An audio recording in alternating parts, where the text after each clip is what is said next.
Matthew chapter 20. For the kingdom of heaven is like a landowner who went out early in the morning to hire men to work in his vineyard. He agreed to pay them a denarius for the day and send them into his vineyard. About the third hour, he went out and saw others standing in the marketplace, doing nothing. He told them, "You also go and work in my vineyard, and I will pay you whatever is right." So they went. He went out about the 6th hour and the 9th hour and did the same thing. About the 11th hour, he went out and found still others standing around. He asked them, "Why have you been standing here all day doing nothing?" "Because no one has hired us," they answered. He said to them, "You also go and work in my vineyard." When evening came, the owner of the vineyard said to the foreman, "Call the workers and pay them. Pay them their wages, beginning with the last ones hired and going on to the first." The workers who were hired about the 11th hour came, and each received a denarius. So when those came who were hired first, they expected to receive more, but each one of them also received a denarius. When they received it, they began to grumble against the landowner. "The men who were hired last, only 1 hour," they said, "and you have made them equal to us. Why, who bore the burden of the work and the heat of the day?" But he answered one of them, "Friend, I am not being unfair to you. Didn't you agree to work for a denarius? Take your pay and go. I want to give the man who was hired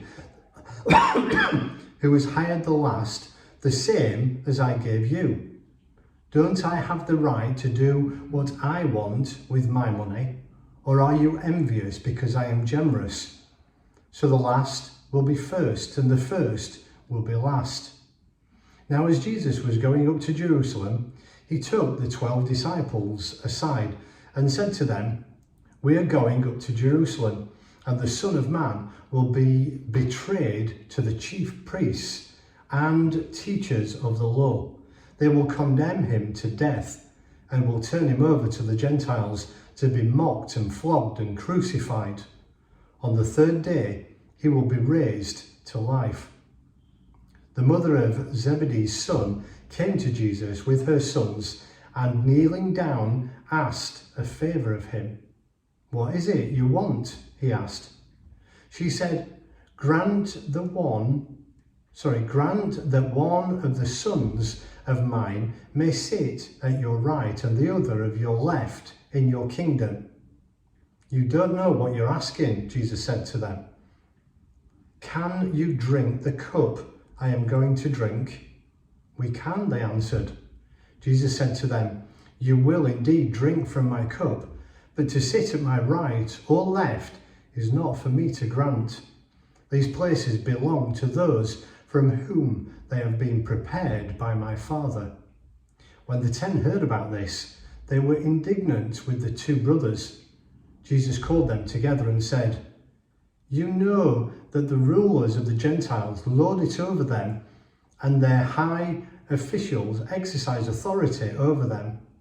Not so with you. Instead, whoever wants to be great among you must be your servant, and whoever wants to be first must be your slave, just as the Son of Man did not come to be served, but to serve, and to give his life as a ransom for many." As Jesus and his disciples were leaving Jericho, a large crowd followed him. 2 blind men were sitting by the roadside, and when they heard that Jesus was going by, they shouted, "Lord, Son of David, have mercy on us." The crowd rebuked them and told them to be quiet, but they shouted all the louder, "Lord, Son of David, have mercy on us." Jesus stopped and called them. "What do you want me to do for you?" he asked. "Lord," They answered, "We want our sight."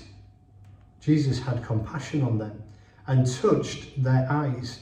Immediately they received their sight and followed him.